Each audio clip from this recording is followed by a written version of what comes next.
Good morning, world.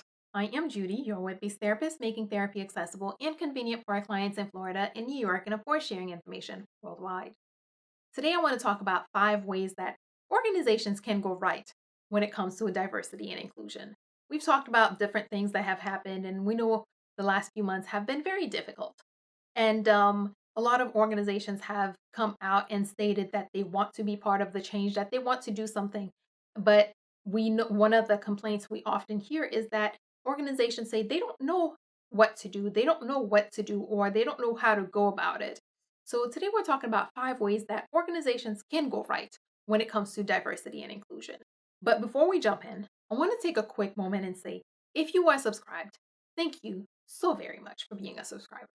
If you're not yet subscribed, please take a moment and click the subscribe button so that you can become a subscriber. And of course, remember to tick the bell so that you are notified when I post new videos, which I'm doing a little bit more regularly now. And of course, if you'd like to purchase 1 or 3 of my books, which would make me super happy, there's also a link below that shows you that takes you to a website that shows you all the different options of places where you could purchase 1 or 3 of my books.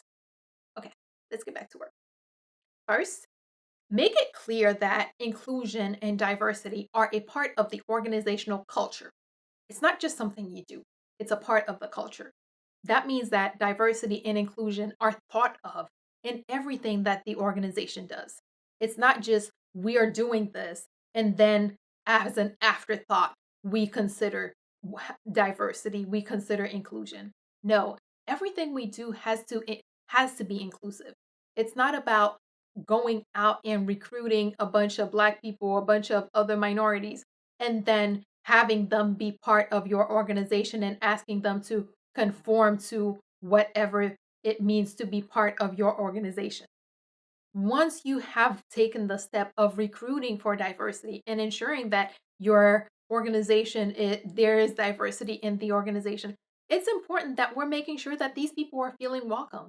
In addition, one of the things that people don't often think about is the microaggressions. Sometimes people think of, hey, what can we do or what are we doing to help make sure that we create a culture of inclusivity?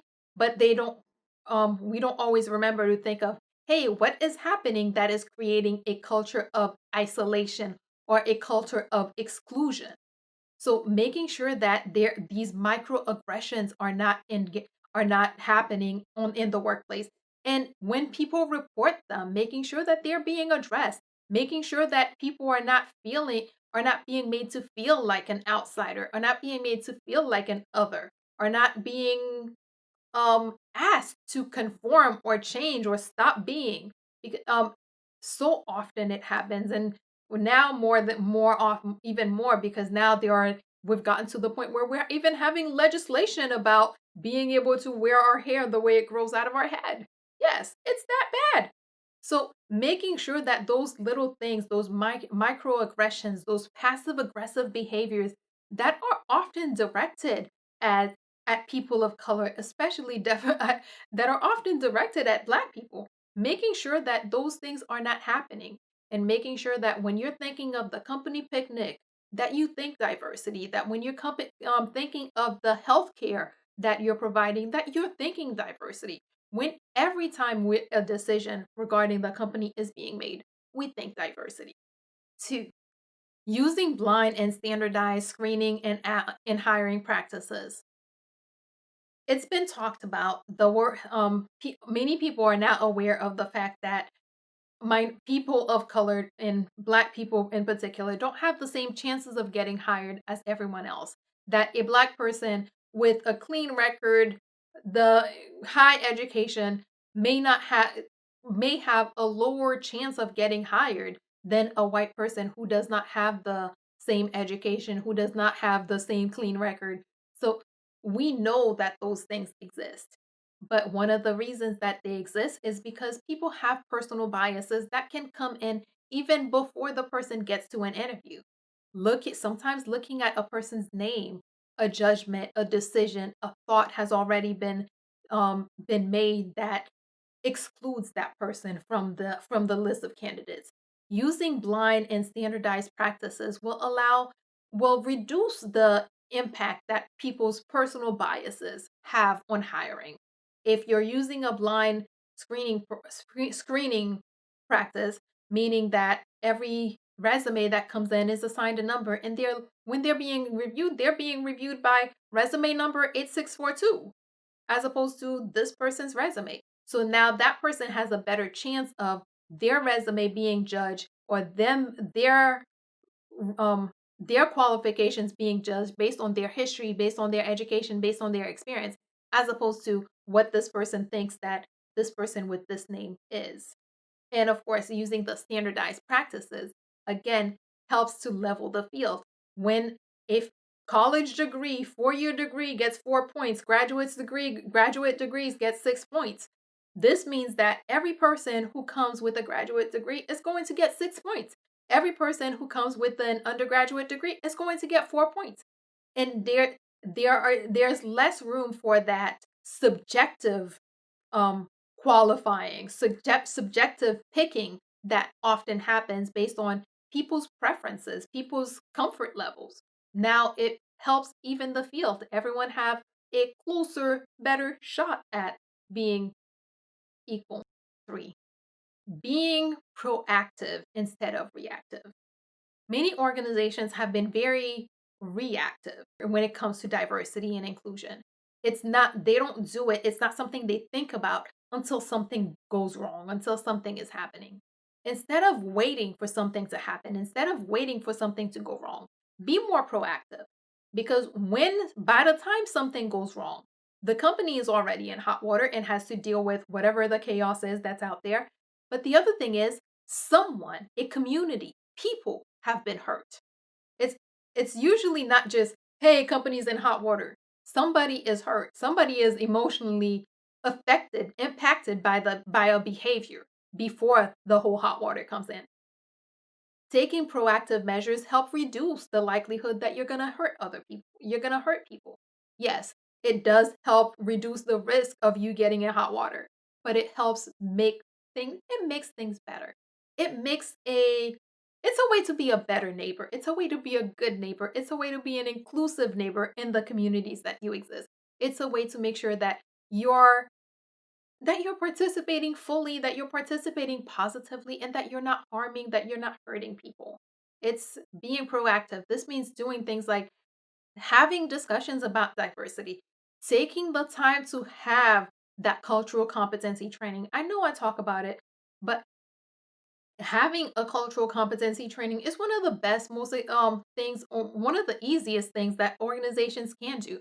But often we don't take the time to do that until it's too late, until something has already gone wrong. But don't wait for something to go wrong. Do it now and prevent something from going wrong. 4, have mentoring programs and incubators to help nurture minority employees up the organizational ladder. A lot of times organizations say, hey, yeah, we would like to hire more minorities, but we don't see them. We would like to have more minorities in positions of in executive positions, but we don't know them. We don't have them. We don't see them. They're not applying. There's a pool of talent within the organization. Take the time to nurture and grow and build those people who are already a part of your organization. One of the ways that many people work their way up the ladder is through mentorship, is through someone who took them by the hand, someone who helped them, who showed them the ropes, someone who mentored them, someone who helped them gain the knowledge, because people already have the skills. They have the hard stuff. It's the soft stuff. Those connections, those introductions, those are really what many minorities don't have, that's keeping them out of the many of where they need to be, of the upper rungs of the organizational ladder. Taking the time to nurture their talents, taking the time to help them figure out the ropes, how do we get up there? That would be a great way to grow and increase the minority presence, because we keep saying how important it is to see minorities in higher positions, and a lot of companies say, yeah, we have diversity, and that diversity is all at the lower rungs of their organizational ladder. If you really want to bring more diversity up the rungs, it helps if you have incubators, if you have mentoring programs, because no, most Black people are probably not the CEO's neighbor. Many Black people are probably not at the next executive's child friend. But in order, if we don't already have those connections, if our organizations, the organizations that we're working with, the organizations that we're giving our everything to, it would be nice if they invested in us just by doing that. Finally, be a safe space for issues to be addressed. People of color, Black people, we face a lot of things in the workplace. But what makes it worse is the fact that we don't have a space to address that. When we deal with those microaggressions, when we deal with those passive aggressive behaviors, when we're dealing with somebody infringing on our person, somebody doing certain things to us because we're Black, because we're a minority, we don't always have a safe space that we can go with that. When we're experiencing those pressures, we don't have a safe space at work to deal with it. We have to wait until we get home and call our friends and vent. A lot of times things happen, we take it to HR. Oh, can how can we do, what do we need to do so that we fix it, so that this person stops their microaggressions, so that this person stops their passive aggressive behaviors. A lot of times people go and share these issues, and somebody wants to coach them into being a less offensive Black person to this person that's abusing them. That's not how it works. We need to create environments so that I feel safe, so that the next Black person feels safe, that if something is going on, I know I can go to my supervisor, I know I can go to my boss, I know I can go to this person, this leader in this company, and I will be taken seriously. I'm not going to be dismissed when I report, hey, this is happening, help me deal with this. Hey, can you intervene, can you do something about the situation? When we're asking for help, we want to know that we're not going to be dismissed, and that we're not going to be punished for asking for help, that we're not going to be judged and dismissed and mistreated because we identified and shared that, hey, this is happening within the company. We want to know that as an organization, it's important that you are providing those safe spaces, that there are people that when things are going wrong, when things are happening, that we can reach out to and know safely that, yeah, they will help us, they will address those issues. They'll help us get through. Okay, so let's do this quick recap because I know this has been long. One, make it clear that inclusion and diversity are a part of the organizational culture, not just some afterthought of something you do. Two, using blind or standardized screening and hiring practices in order to give everyone a fair chance at getting hired instead of having someone be judged and dismissed or removed from out of contention even before they started. Three, be proactive and not reactive when it comes to diversity and inclusion, because it's not about doing something after you've hurt, after you've caused hurt. It's about taking the steps to make sure that you don't cause the hurt. And yes, it's nice that it also keeps you out of hot water.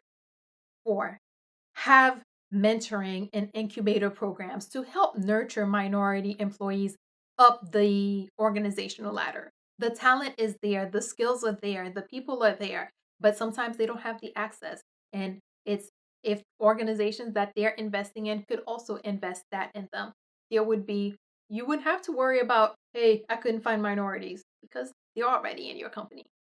And finally, be a safe space for issues to be addressed. If I am experiencing an issue at work, I should be able to go to someone at work and have them help me, have them take the proper steps to deal with the issue. Don't dismiss us when we come and tell you, hey, something is going on. It's not because we're complaining. It's not because we're that Black person. It's not because everything is about race. It's because something is happening. So we need the support of the organizations that we work with. We need the support of the companies that we're investing so much in.